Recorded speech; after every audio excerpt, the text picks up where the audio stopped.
할렐루야.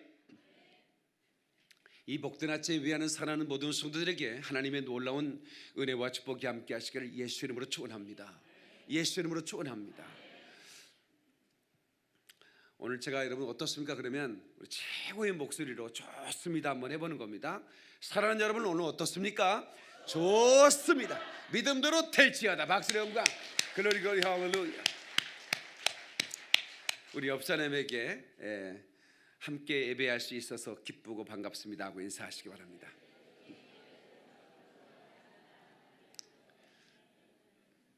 아멘, 아멘. 네, 다시 한번 축복할까요? 당신에게 하나님의 놀라운 축복이 임하기를 바랍니다 하고 인사하시겠습니다. 네, 고맙습니다. 저는 오늘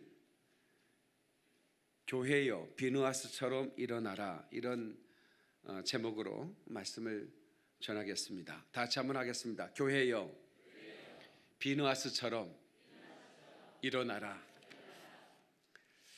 교회는 예수님의 마음이 머무는 곳입니다. 아멘 합시다. 예수님의 시선이 머무는 곳입니다. 그런데 교회가 타락하고 거룩을 잃어버리면 예수님의 마음이 떠납니다. 촛대를 옮긴다는 말씀은 하나님의 마음을 옮기겠다는 겁니다. 그래서 오늘 이 좋은 날, 이렇게 경사스러운 축제의 날, 제가 얼마든지 더 따뜻하고 또 격려의 메시지를 가지고 또 그런 본문을 찾아서 말씀을 전할 수 있을 텐데, 왜 이 비누아스라는 한 인물을 추적하면서 이 말씀을 전해야 되는가? 그것은 하나님이 저에게 그 마음을 주셨기 때문입니다.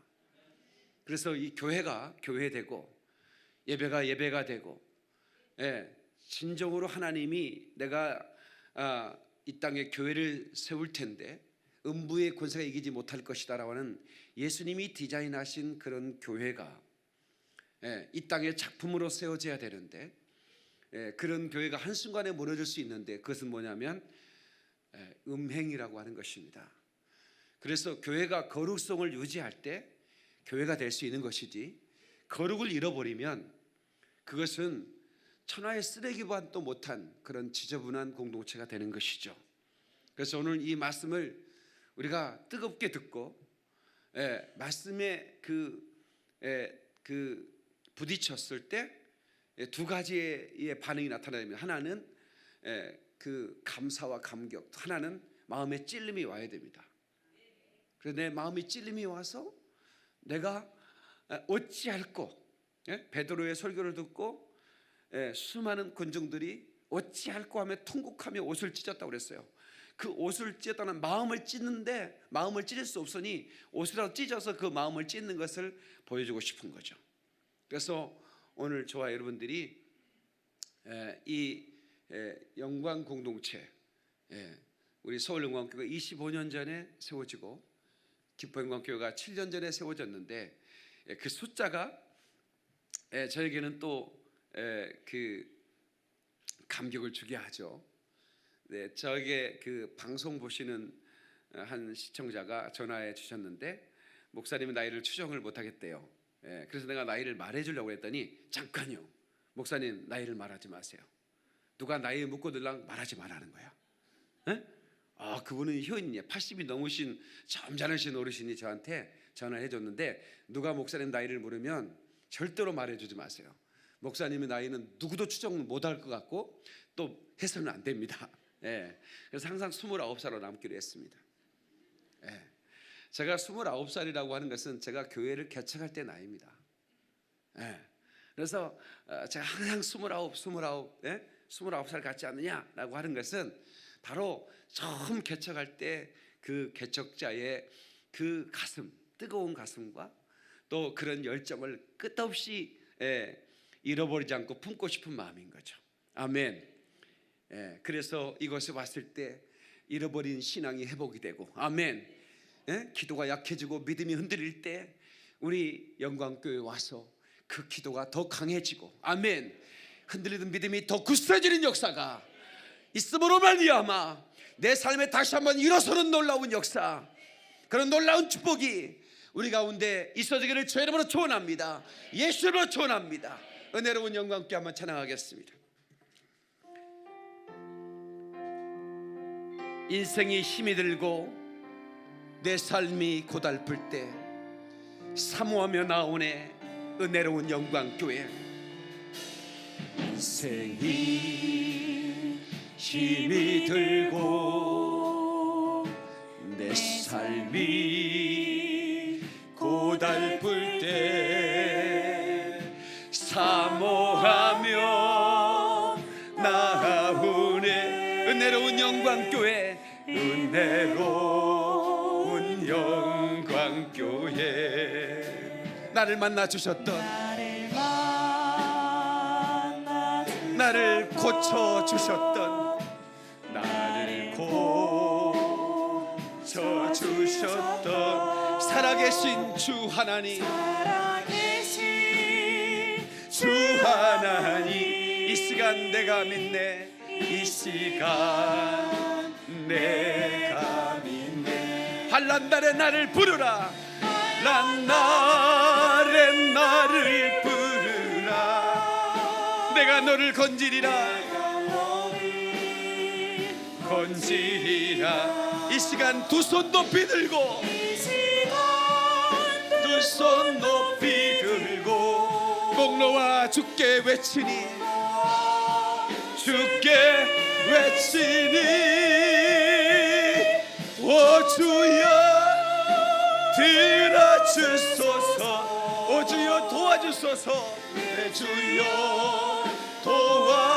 도와주소서. 내 삶이 흔들릴 때에, 내 믿음 약해질 때도, 약해질 때도 사모하며 나오네, 사모하며 나오 은혜로운 영광교회. 은혜로운 영광교회.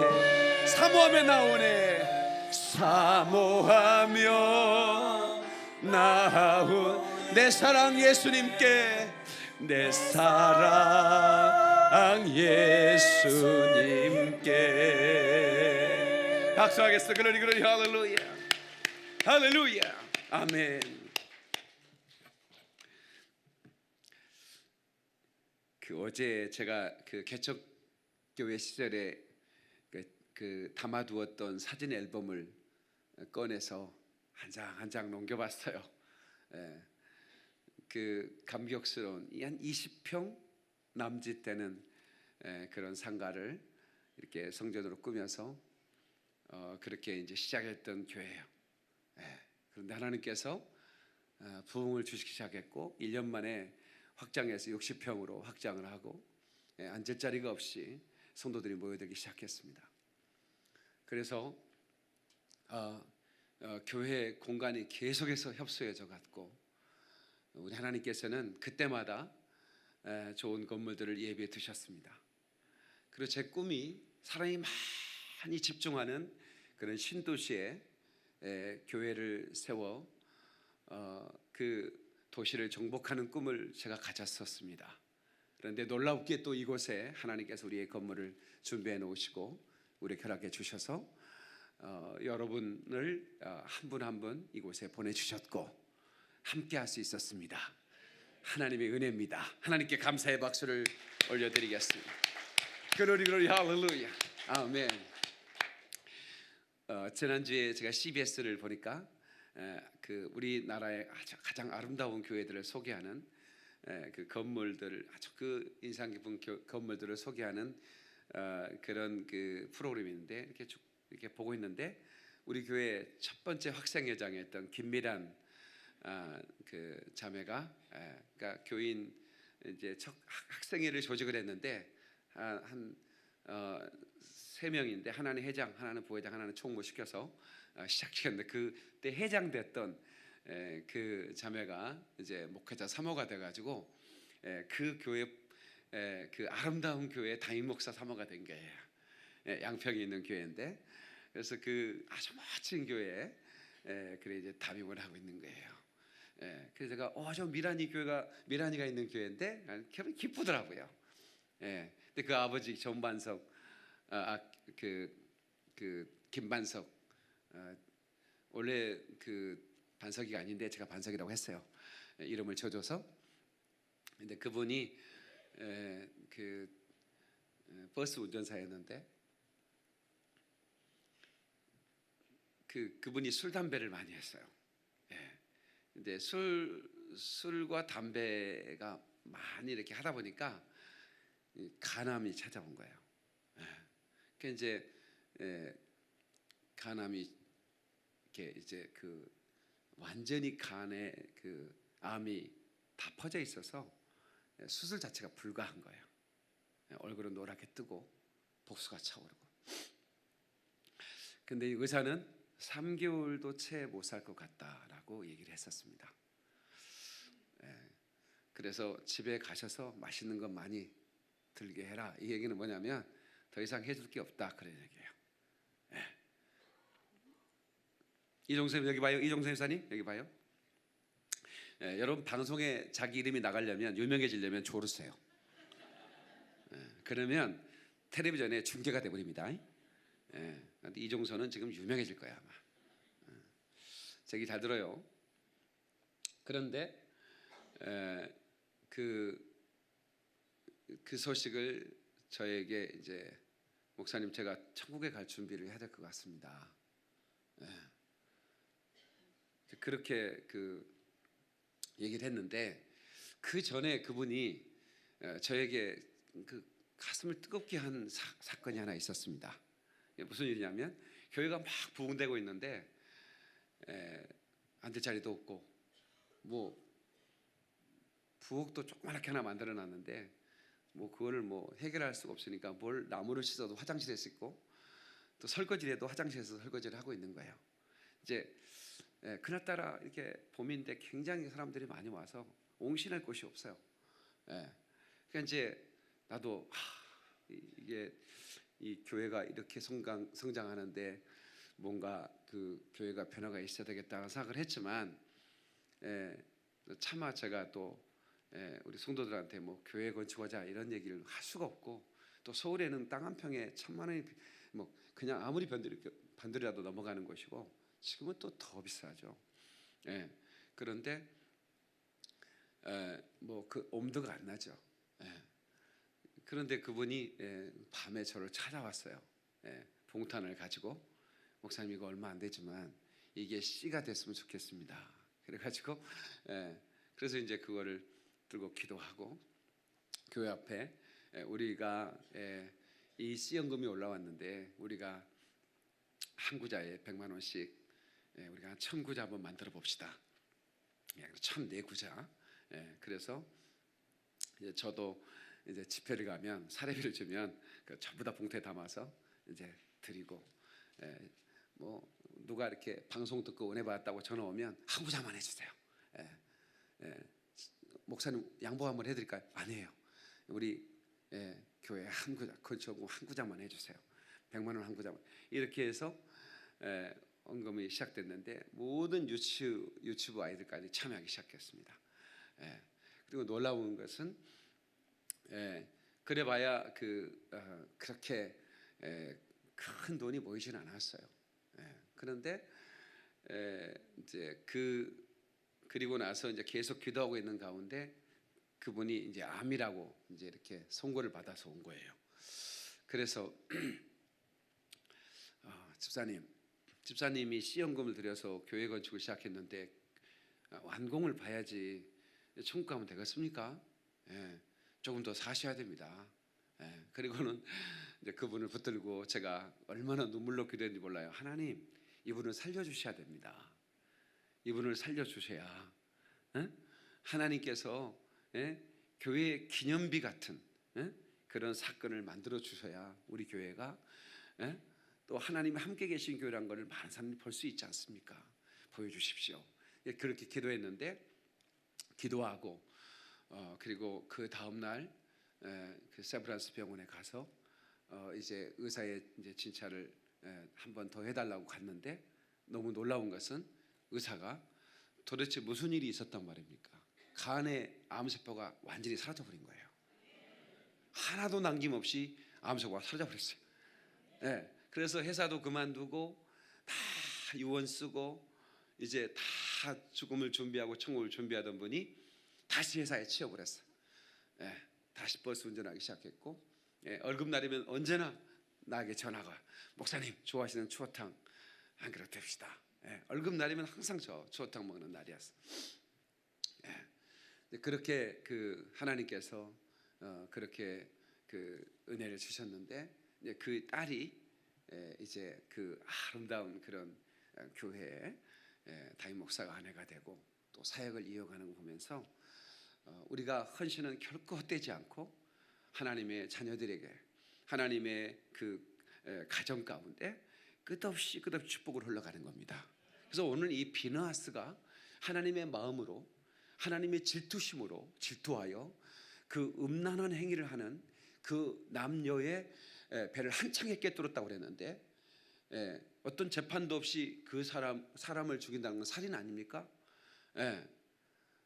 그래서 그 유대인의 그 전승에 의하면 모세와 그리고 백성들이 비느하스를 처벌하려고 했다는 겁니다. 그런데 하나님이 비느하스를 변호하기 시작합니다. 비느하스는 나의 마음을 품었다. 나의 질투심으로.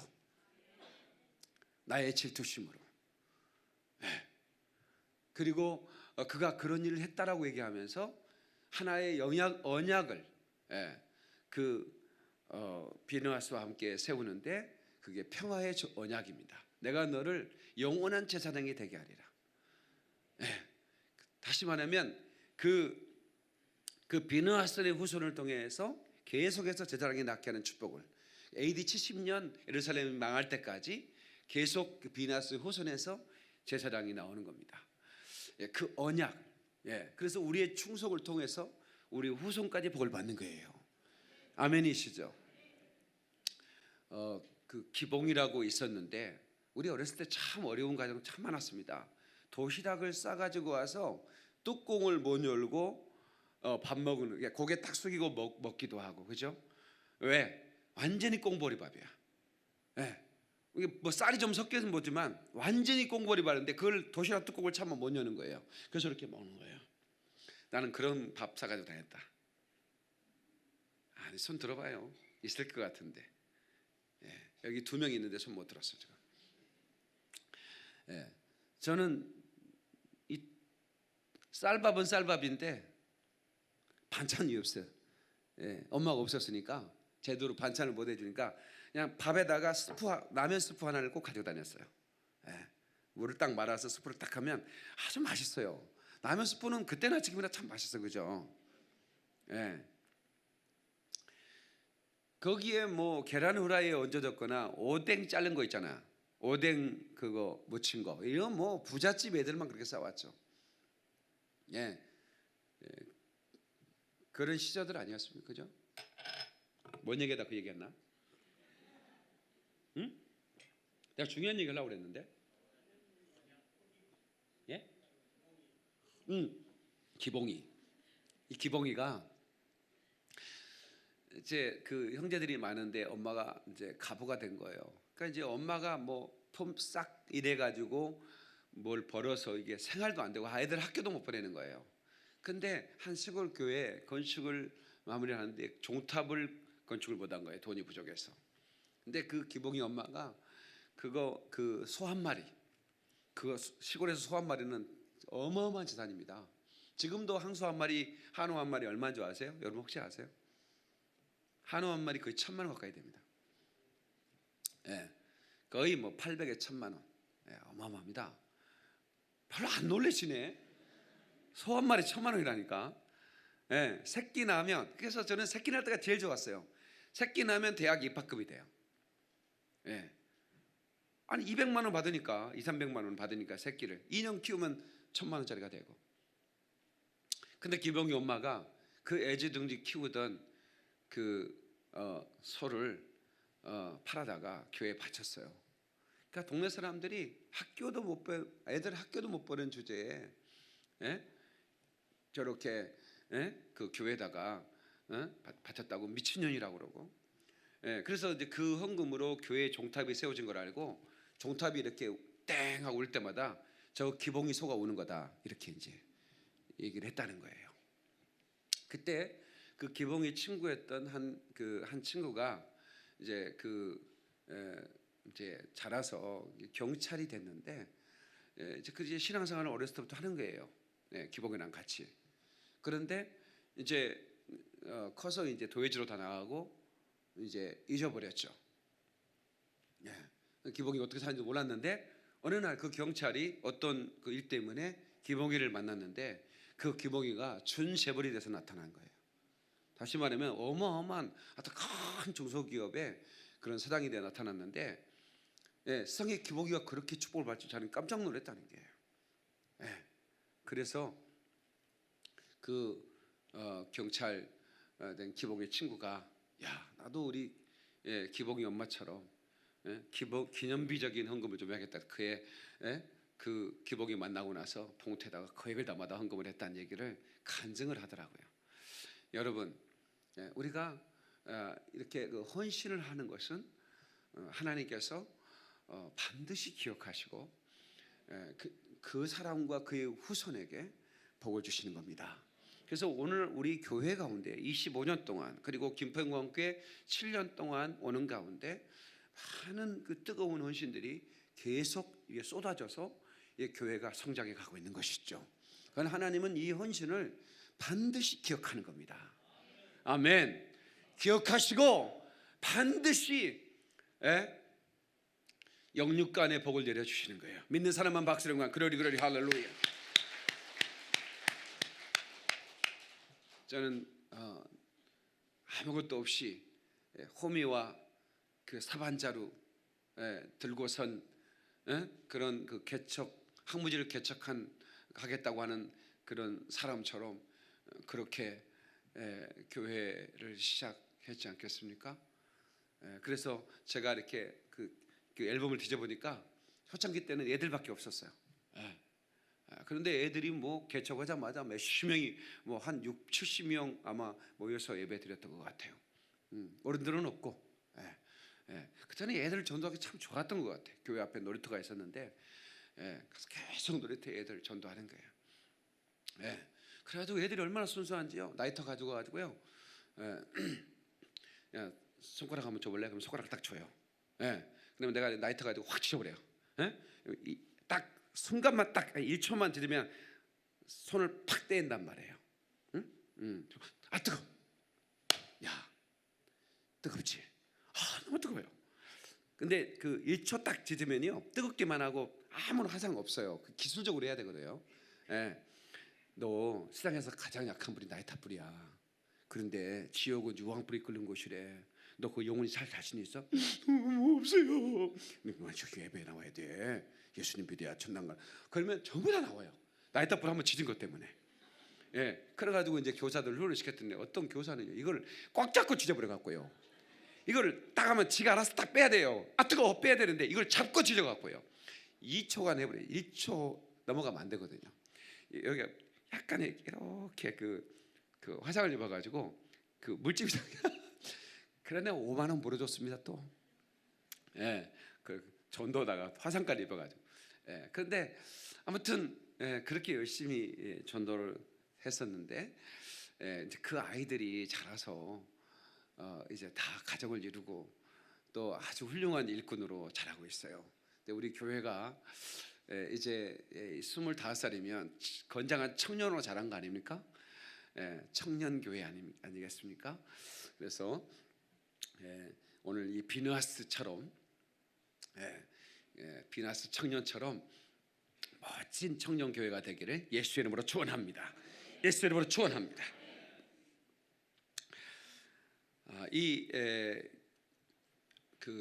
이스라엘 백성이 1446년 주전입니다. BC 1446년 그 고통의 땅을 떠납니다.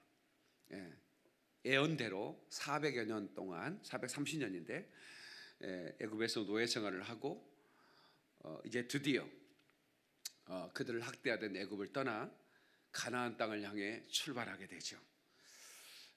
그 광야 생활을 그 40년 동안 하게 되는데 수많은 내적 갈등과 외적인 그런 적들이 있었습니다.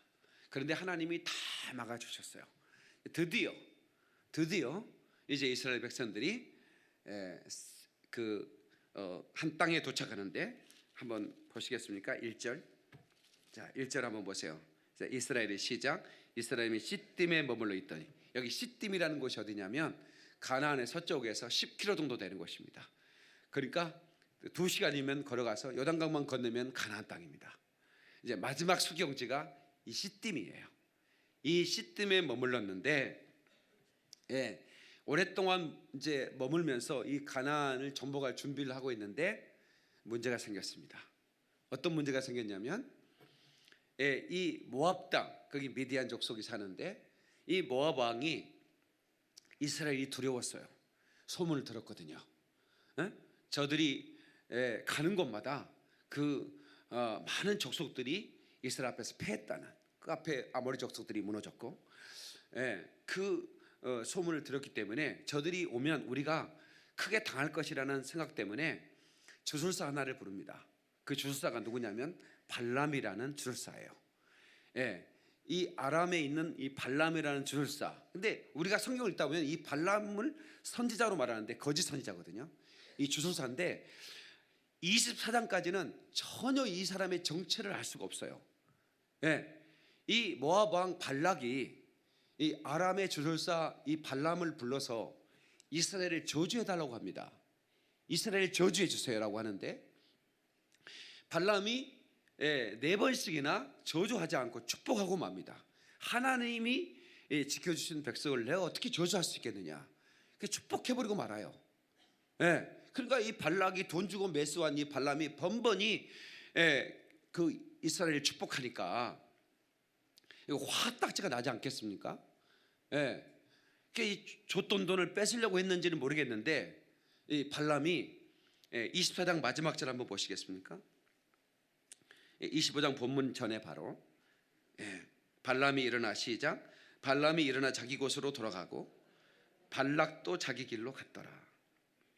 자, 이 발람이 자기 곳으로 갔다, 발락도 자기 곳으로 갔다고 했는데 어디론가 갔어요.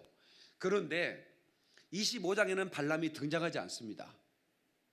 등장하지 않는데 나중에 계시록에 보면 이 발람이 25장 이 시딤에 있었던 이 사건의 배후라는 걸 알게 됩니다.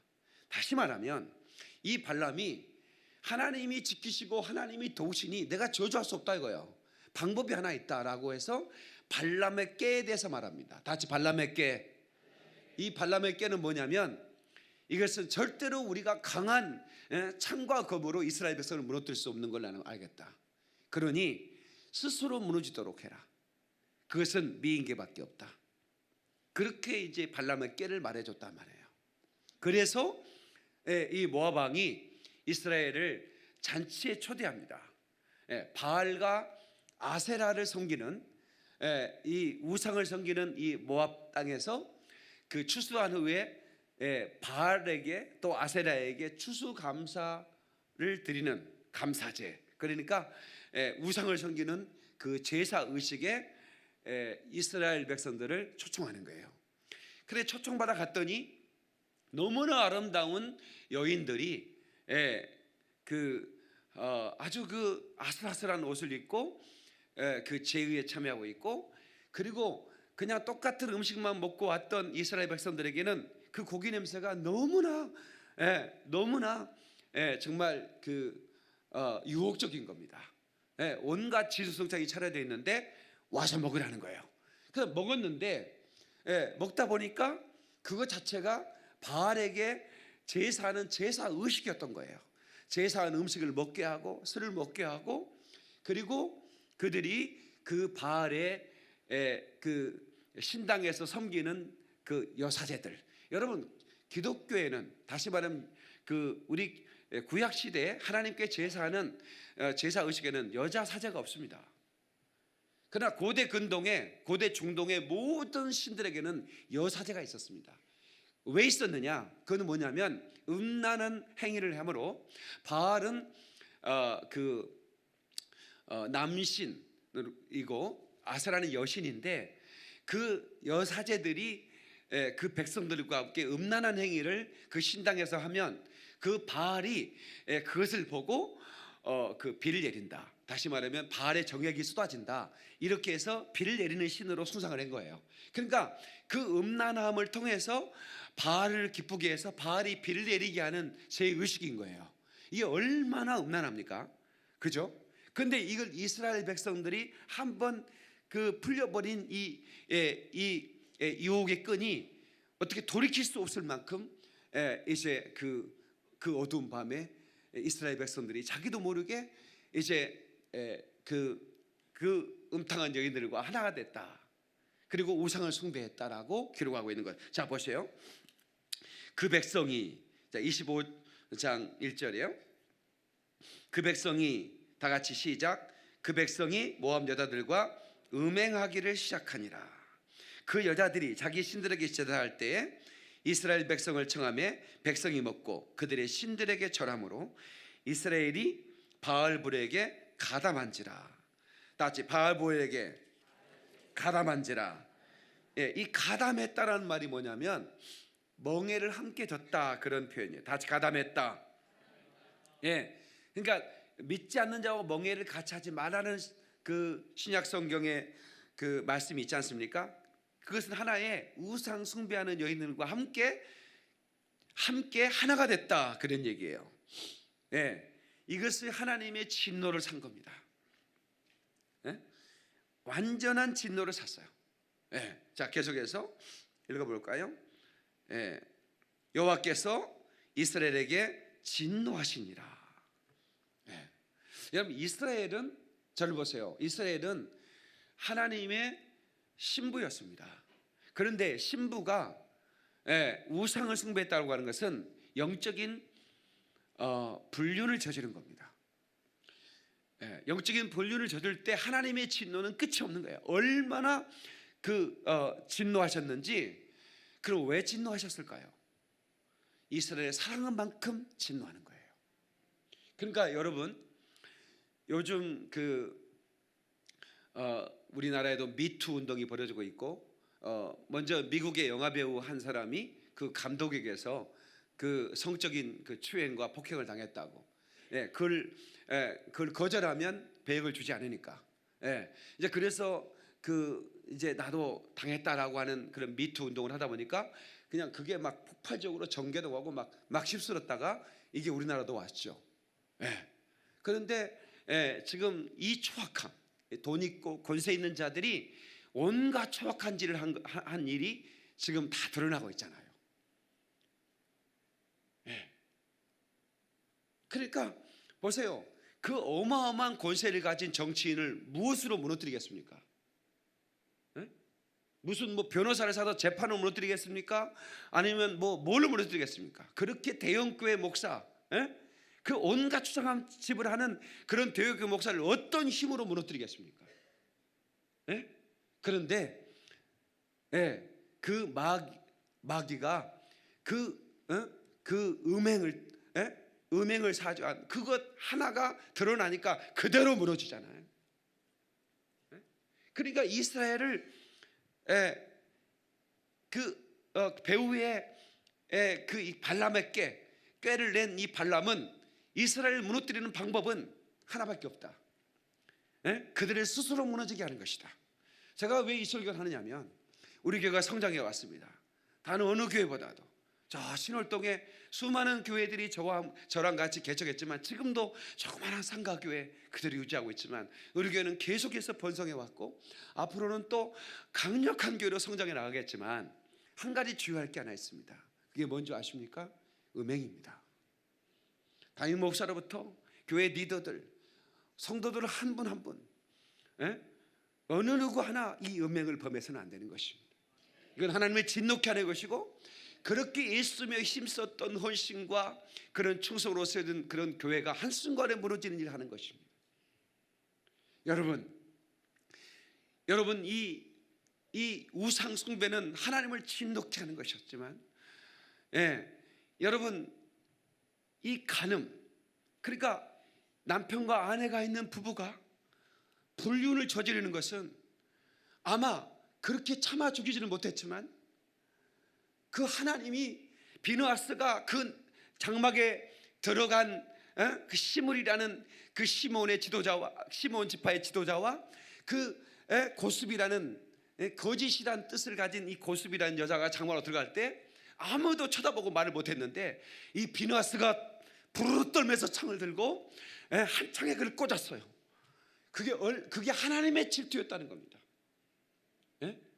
여러분, 자기 사랑하는 남편이 불륜을 저지를 때 그 안에 힘이 없어 창을 찌르지 못하지만 마음속으로는 수없이 찌를 거예요. 그렇지 않겠습니까? 그 진노, 사랑한 만큼 진노가 있는 거예요. 절대로 그런 음행을 저질러서 안 되는 것입니다. 아멘 좀 하십시다. 하나님의 진노는 끝없이 타오르는 거예요. 다 같이 교회여, 음행을 버리고 거룩을 회복하라. 마지막 시점이잖아요. 이제 10km만 2시간만 걸어가면 요단강을 건너고 바로 그 약속의 땅 가나안 땅이지 않습니까? 그런데 그 타는 목마름, 그 고통의 땅 광야를 지나 마지막까지 왔는데 거기서 강한 대적, 가장 강한 대적을 만났는데 그것은 내부의 적이었다 이거예요. 그 때문에 무너지는 거예요. 여러분의 신앙생활을 열심히 하셨어요. 그러나 이제 내가 돈 꽤나 벌었고 책 꽤나 읽었고 내가 권세 꽤나 가졌어요. 이제 내가 좀 편안할 때가 됐어. 이때 다 무너지는 겁니다. 발람의 꾀는 지금도 역사. 발람이 어디로 갔다고 그랬죠? 발람이 자기 길로 갔다고 그랬죠? 지금 어디 갔습니까? 지금 우리에게로 온 겁니다. 이 발람의 꾀에 수많은 사람들이 무너지는 거예요. 40년 동안 고생한 그 고생이 헛고생이 되게 만드는 거예요. 우리 교회가 25년 동안 눈물로 쌓았던 이 충성과 헌신이 교회 지도자의 음란한 행위로 말미암아 한순간에 무너진다면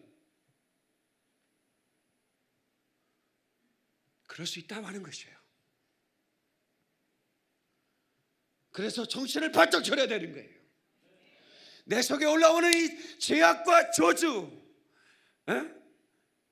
이 더러운 음란한 것들을 비나스의 창을 들고 꽂아야 되는 거야. 아멘 하시죠.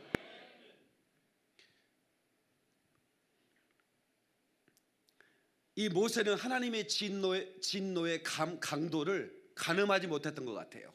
한번 보시겠습니까? 자, 4절이요. 다 같이 시작. 여호와께서 모세에게 이르시되 백성의 수령들을 잡아 태양을 향하여 여호와 앞에 목매어 달라. 그러면 여호와의 진노가 이스라엘에게서 떠나리라. 지금 역병이 걸려서 수천 명이 죽어가고 있어요. 하나님께서 진노하셨다 이 말이에요. 진노가 시작되자 여기저기서 비명소리가 들리기 시작합니다. 모든 층에서 모세에게 하나님이 말씀하셨죠. 그 수령들을 잡아라. 지도자들 다 잡아라. 그리고 다 죽여. 지도자는 이렇게 책임이 있는 겁니다. 태양을 향하여, 이게 무슨 얘기입니까? 모두가 볼 수 있도록 대낮에 목을 달아 매라는 겁니다. 그리하면 진노가 이스라엘에 떠날 거라는 거예요. 근데 모세가 마음이 약했는지 모세가 이렇게 말하면 이스라엘 재판관들에게 이르되 너희는 각각 바알볼에게 가담한 사람들을 죽이라. 여호와의 진노는 그 정도가 아니었습니다. 가담한 사람들만 죽이라는 게 아니었습니다. 근데 모세는 차마 그 지도를 죽일 수가 없었어요. 그래서 가담한 사람을 색출하고 있었어요. 그러나 하나님의 진노는 끊임없이 더 폭발돼 가고 계속해서 이스라엘 진에서는 비명이 들리기 시작합니다. 그런데 6절 보시죠. 이스라엘 자손의 온 회중이 해막문에서 울 때에 이스라엘 자손 한 사람이 모세와 온 회중의 눈앞에 미디안의 한 여인을 데리고 그의 형제에게로 온지라. 고스비라는 한 여인을 데리고 아예 장막에 데리고 오는 거예요. 미디안의 바알 신당에 가서 음란한 행위를 한 게 아니라 아예 그 이스라엘의 한 지도자가, 시므온 지파의 한 지도자가 그 미디안 그 여인을 데리고 장막으로 오는 거예요. 모든 사람이 보는 앞에서. 7절, 제사장 아론의 손자 엘르아살의 아들 비느하스가 보고 회중 가운데서 일어나 손에 창을 들고 그 이스라엘 남자를 따라 그의 막사에 들어가 이스라엘 남자와 그 여인의 배를 꿰뚫어서 두 사람을 죽이니 연병이 이스라엘 자손에게 그쳤더라. 저를 보세요. 저를 보세요. 모세가 하나님의 진노를 가늠을 못한 거예요. 얼만큼 진노했는지. 그래서 바알불의 가담한 자만 죽여라고 그랬어요.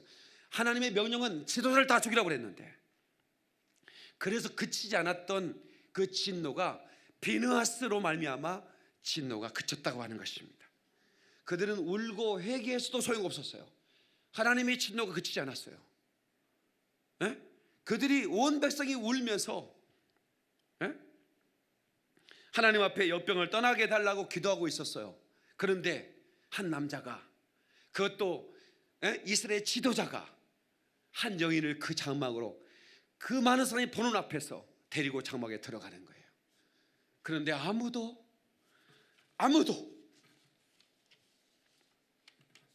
그것을 향하여 말하지 않아요.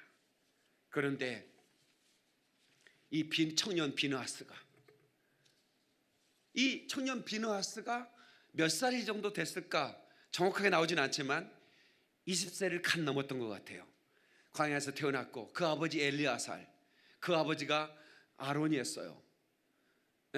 그 아론은 제사장이었죠. 모세의 형이었고. 근데 제사장의 아들이었기 때문에 제사장이 되는 게 아니에요. 나답과 아비후는 아론의 제사장이었지만 그 하나님이 주신 불이 아니라 다른 불을 가지고 제사를 했다가 그들이 성전에서 즉사하는 사건이 나오죠. 그런데 그 아론의 아들 중에 하나인 엘르아살, 그 엘르아살의 아들인 비느하스가 그 하나님의 질투. 자, 그때 한번 보시겠습니까? 그때 죽은 사람들이 몇 명이었냐면 9절이요. 시작. 그 연봉으로 죽은 자가 24,000명이었더라. 여호와께서 모세에게 말씀해 이르시되 제사장 아론의 손자 엘르아살의 아들 비느하스가 내 질투심으로 질투하여, 다 같이 내 질투심으로 질투하여 이스라엘 자손 중에서 내 노를 돌이켜서 내 질투심으로 그들을 소멸하지 않게 하였나이다. 아멘. 그러니까 이 하나님의 질투심을 가졌던, 다시 말하면 하나님의 마음을 품었다 그 말이야. 그러니까 하나님의 말씀을 거역하고 하나님을 대적하는 것을 보고 분노하지 않으면 안 되는 거예요. 아멘이시죠?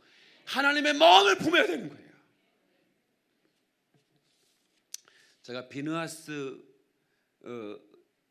란 인물을 중심으로 한 공연의 한 공연을 제가 이렇게 영상으로 봤는데, 그 공연의 가수가 이렇게 부르더라고요. 바람 부는 험한 광야를 구름과 불을 따라왔어 꿈에도 그리며 걸어온 약속의 땅을 향해 뜨거운 태양 타는 목마름 굶주림과 강한 대적들 숱하게 앞을 막았지만 우린 여기까지 왔어. 모압의 황제는 의회였어. 성대한 만찬도 예상 못했지. 긴 여정에 지친 우린 달콤한 유혹에 빠져 들어갔지. 후회했을 때는 이미 늦었어. 마음은 온치 않았지만 풀려버린 욕망의 끈을 거기서 멈출 수 없었어. 어둠의 시간이 지나고 새벽이 비쳐올 땐 초라한 우리에게 남은 건 심판의 두려움 뿐이었어. 여호와의 진노는 벌써 시작되고 우리는 공포에 떨고 있었어. 하지만 공포의 비명이 사방에 들리는 순간에도 당당히 악을 행하는 자 있으니, 여기서 가수는 이렇게 부릅니다.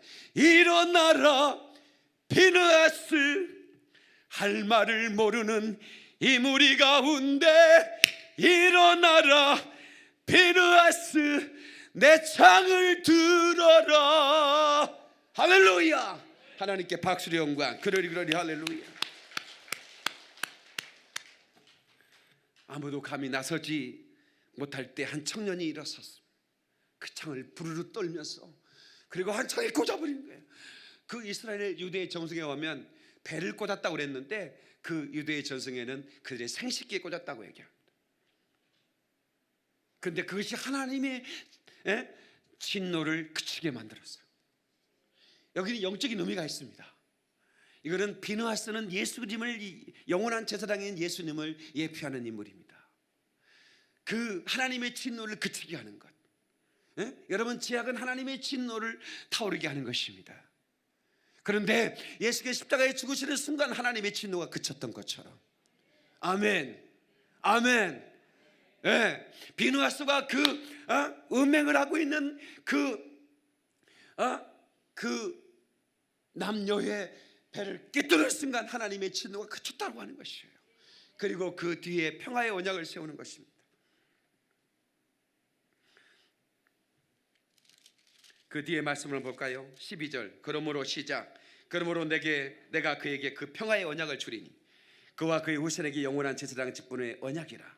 그가 그의 하나님을 위하여 질투하여 이스라엘 자손을 속죄하였습니다. 다 같이 이스라엘 자손을 속죄하였다.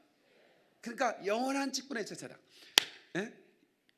이 레위 지파의 후손인 그 비느하스, 이거는 히브리어로 핀카스라고 그러는데, 이 핀카스의 후예들의 제사는 땅에 있는 제사입니다. 그러나 히브리서 7장에 보면 그 예수님은 유대인의 후손으로 오셨잖아요. 그래 또 하나의 제사장을 세우는데 멜기세덱의 반차를 쫓는 영원한 제사장이 있으니라고 얘기합니다. 그러니까 다시 말하면 이 핀카스, 비느하스는 바로 이 예수 그리스도 영원한 제사는, 하늘의 영원한 제사를 드린 하늘의 제사장을 예표하는 인물이라 이 말이야. 우리는 이제 잘 달려왔습니다. 정말 여기까지 힘써 왔어요. 여기부터가 중요합니다. 어쩌면 우리는 시뜸에 이르렀어요. 그런데 우리를 질병으로도, 어떤 환난으로도, 어떤 그 마귀의 핍박으로도 우리를 이길 수가 없었어요. 마귀는 마지막 전략이 있습니다. 이스라엘 백성들을 보기 좋게 무너뜨려 봤거든요. 이 발람은 지금도 발람의 꾀를 통해서 우리를 지금도 유혹하고 있는 것입니다. 아멘 좀 하십시다. 그래서 우리가 이겨야만 하는 거예요. 다 같이 이겨라. 우리 시편 106편을 잠깐 볼까요? 시편 106편.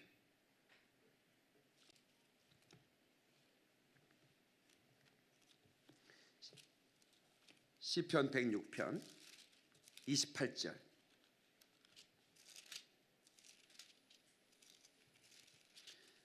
(28절을) 보겠습니다.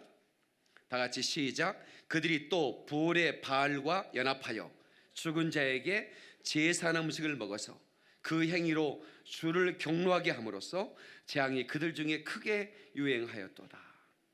부올의 바알. 이 부올의 바알은 뭐냐면 부올 지방에 있는 바알신을 말하는 겁니다. 부올의 바알.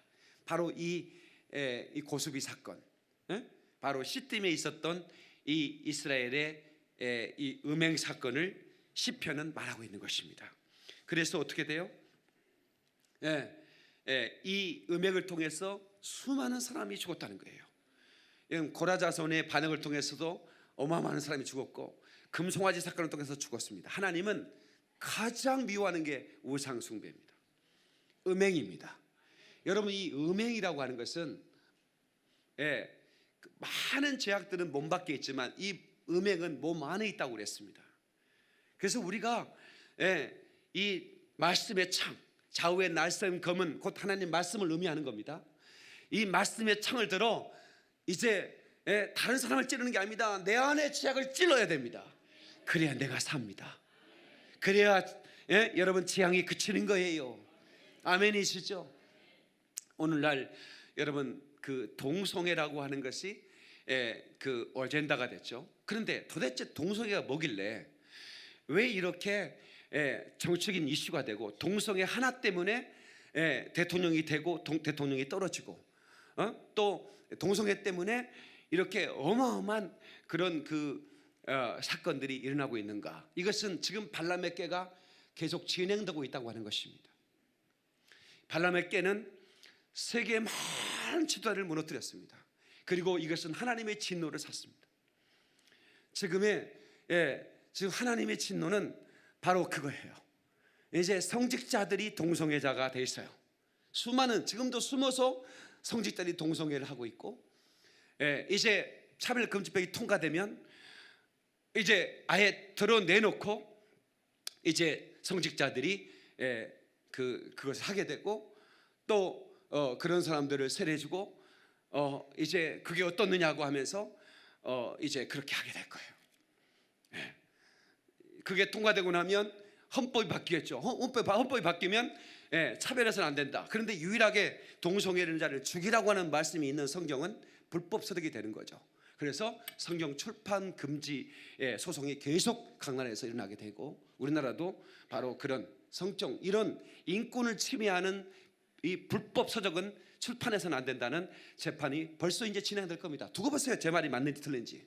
완전히 하나님을 진노케 하는 일들이 전 세계에서 벌어지고 있습니다.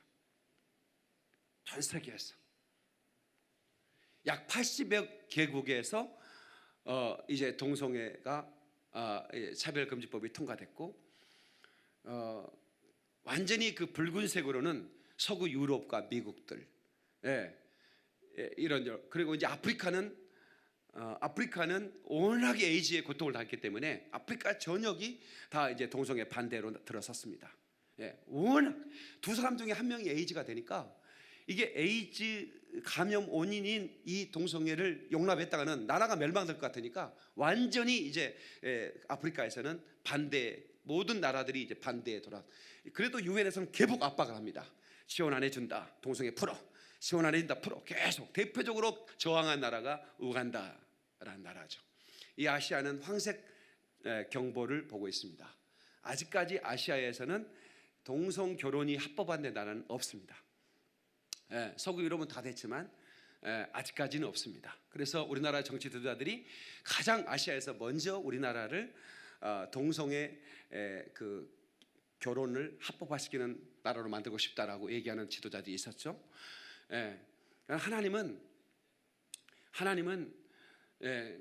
이 나라가 그 어떻게 돌아가고 있는지를 눈을 부릅뜨고 바라보고 계실 것이고, 가장 하나님의 진노는 교회 안에 그런 동조자들.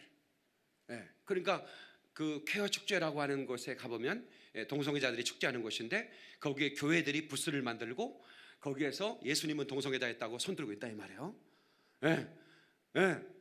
뭐 무지개 스토를 이렇게 목사 가운 위에 스토를 쓰고 동성애자를 축복하는 의식을 하고, 그 얼마나 하나님을 분노케 하겠습니까? 정말 비누아스는 지금 이 시대에 있다면 그걸 한 청에 찔렀을 것입니다. 그게 바로 그게 하나님의 마음을 품은 자는 분노할 수밖에 없는 거예요. 그것을 보고 분노할 수밖에. 내 안에 있는 이 죄악을 보고 분노하고 일어서야 되고, 그리고 하나님을 분노케 하고 진노케 하는 이 죄악 가운데 하나님의 사람들이 말씀의 검을 들고 일어나야 한다 이 말이야. 그렇지 않으면 교회는 교회의 존재를 이룬 것입니다. 교회가 왜 있어야 됩니까? 하나님의 마음을 대변하고 하나님의 말씀을 선포하는 것이어야 되는데, 그래서 마귀는 전략을 바꿨던 것입니다. 발람의 꾀에 다 넘어가는 거예요. 다 같이 발람의 꾀. 유다서 1장 11절, 성경 맨 마지막 장, 요한계시록 바로 앞에 397페이지 1장 11절을 보겠습니다.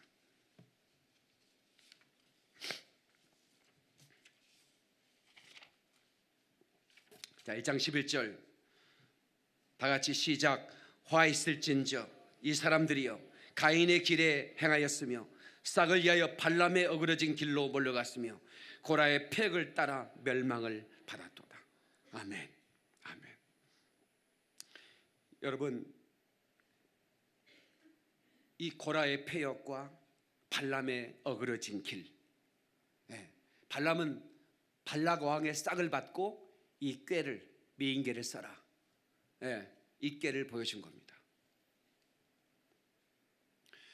그런데 보기 좋게 그렇게 험한 광야를 헤치고 불과 구름을 따라왔던 이스라엘 백성들이 마지막에 그 꾀에 넘어가 버리는 거예요. 그 꾀에 넘어가서 가나안 땅을 못 들어가는 거예요. 오늘날 이것의 교회가 다 무너지고 있지 않습니까? 유럽의 교회가, 유럽의 교회들이, 그 어마어마하던 교회들이,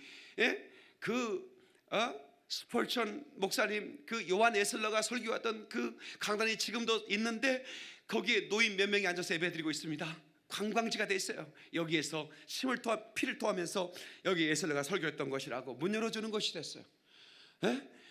얼마나 많은 사람이 모이는 2층이 무너져 내릴 정도로 사람들이 모였던 그것입니다. 무엇 때문에 무너진 줄 아세요? 그것은 칼과 검으로 무너지지 않았습니다. 발람의 꾀로 무너졌습니다. 동성애 때문에. 이 동성애를 통과시키고 나서 교회가 그대로 무너져 버리는 거예요. 그래서 영국의 목사들이, 서구 유럽의 목사들이 우리나라에 와서 눈물로 호소하는 겁니다. 대한민국만큼은 이걸 지켜달라. 이걸 우습게 보면 안 된다는 거예요. 하나님의 사람들이 그 달콤한 유혹에, 제가 어제 책을 하나 봤습니다. 교육감 될 사람이 출판사 사장이 있는데 이 출판사가 그 만드는 책 하나가 있는데 그 책의 내용을 내가 봤어요. 그런데 이런 내용이에요. 붉은 넥타이인가 하는 그런 책인데, 이 주인공이, 이 책 안에 주인공이 결혼생활에 재미가 없어요. 그래서 그 고민을 하고 있는 차에 그 컴퓨터로 그 영상을 하나 봅니다. 아주 그 멋있는 그런 꽃미남 배우들이, 두 남자가 이렇게 애정 행각을 벌이는 걸 봐요. 그러면서 그 서점에서 온 잡지를 하나 이렇게 붙여놓는데 거기에 서울대생이 나는 동성애자라고 커밍아웃을 하면서 이렇게 그 얘기하는 장면을 읽고 한 장 더 넘기니까 한 의사가 이 동성애는 그 유전적인 것이기 때문에 후천적인 것이 아니다. 원래 당신은 동성애자인 것이다라고 하는 그런 글을 읽으면서 이 사람의 마음이 완전히 기쁨으로 행복으로 가득 차게 되고, 그리고 이제 동성애자들이 모이는 클럽에 가서 이제 한 남자를 소개받는데 그렇게 멋있어 보이더라는 거예요. 그래서 이제 하룻밤을 이렇게 같이 했다, 뭐 이런 얘기가 나와요. 이제 그것을 교육감 될 사람이 그걸 추천을 했다. 이제 예서 지금 이슈가 되고 있어요. 그러니까 그래서 이 기자들이 이제 당신은 그 친동성애자냐 물었더니 나는 뭐 그 책을 추천했을 뿐이지 그게 아니다라고 부인하고 있는데, 이게 우파 좌파가 없어요. 그 사람은 지금 우파 교육관으로 지금 출마할 사람인데 분노하게 되는 거죠. 그게 만약 기독교인이었다면 더 큰 분노가 일어나는 거죠. 많은 기독교 지도자들이 찬성하고 있습니다. 여러분, 우리나라의 대표적인 지도자들이 있지 않습니까? 기독교인들입니다. 기독교인 지도자들이 친동성애로 돌아서고 있습니다. 이게 문제라는 거죠. 자, 보세요. 유전적이겠습니까? 자, 유전이라고 하는 것은 남녀가 이렇게 해서 A가 태어날 때 유전이 된 것이지, 결혼 안 하는데 무슨 유전이 됩니까? 아니 결혼이 아니라 아기를 못 낳는데 무슨 유전이 돼? 아니 동성애자끼리 결혼을 하면 그래서 이제 아기를 낳으면 유전이 되지만 그건 전혀 의학계에 전혀 근거가 없는 얘기입니다. 그 말의 평화를 누리고, 그러니까 후천적으로 동성애자가 늘어나는 거죠.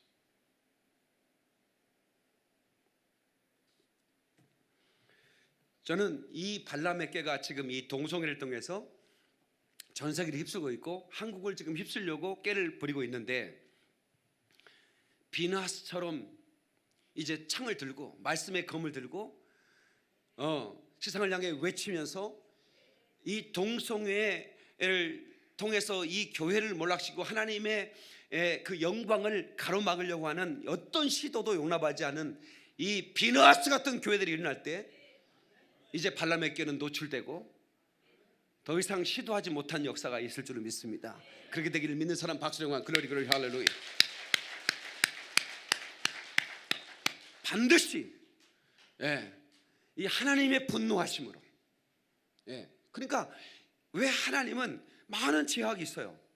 많은 제약이 있는데 그 고스톱의 사건의 그 진노에 그렇게 진노하셨을까요? 그것은 그 백성을 멸망시키는 것이기 때문에 그렇습니다.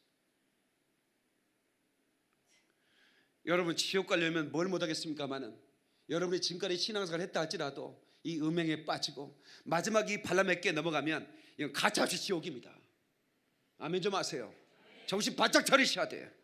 우리 교회가 마지막까지 시스템에 이르렀지만, 이제 약속의 땅이 눈앞에 왔지만, 그러나 정신 바짝 차리고 이 발람의 깨 넘어가지 말아야 돼요. 단 한 사람도 넘어가서는 안 되는 거예요. 아멘. 여러분, 이 바알볼에 가담했다고 그랬는데, 이 가담했단 말이 욕더라고 해서 멍에를 졌다고 해요. 영어 성경에는 멍에를 함께 했다.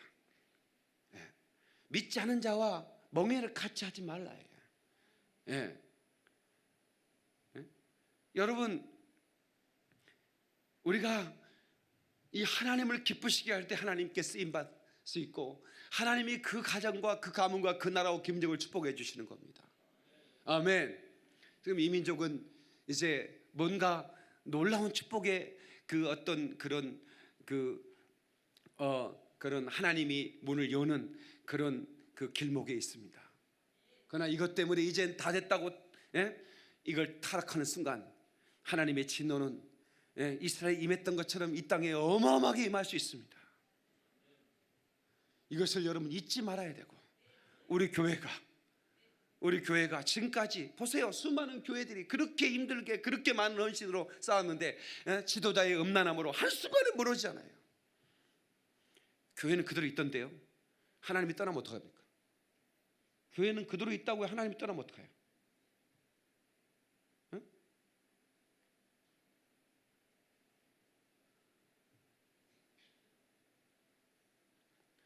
정신 바짝 차리고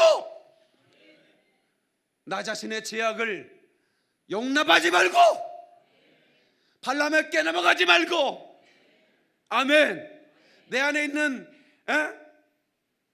이 남자 이름이 뭐예요? 시므리입니까? 시므리와 고스비를 죽여야 된다 이 말입니다. 아멘. 나중에 이 민수기는 넘버스라고 그러잖아요. 영어 성경에 넘버스. 근데 민수기는 계수했다 그 말이거든요. 여러분, 출애굽할 때 5만 명이 훨씬 넘었던 이 시몬 지파를 계수했더니 26장에 계수합니다. 25장이 넘어서 2만 몇천 명밖에 안 남았어요. 시몬 지파 그리고 땅을 기업으로 주지도 않았어요. 레위 지파와 그 시몬 지파는 땅을 기업으로 얻지 못했어요. 그냥 형제들의 땅에 흩어져 살았어요. 여러분들이 이 발람의 깨 넘어가면 여러분의 가정이 고통스러워지는 겁니다. 아멘. 절대로 그런 한순간에 그런 탐욕의 그 끈이 풀려지면 안 되는 겁니다. 우리는 마지막 천국까지 갈 때까지 아멘이시죠?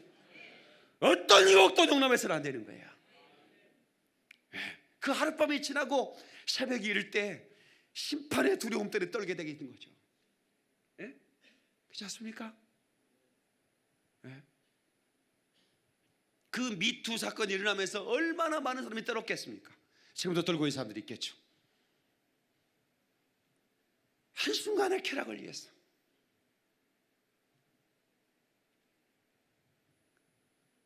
우리 하나님의 교회가 하나님을 기쁘시게 하는 비너하스처럼 일어나는 교회가 되기를 예수 이름으로 축원합니다. 예수 이름으로 축원합니다. 두 손 번쩍 들고 주여 삼창합니다. 주여 주여 주여.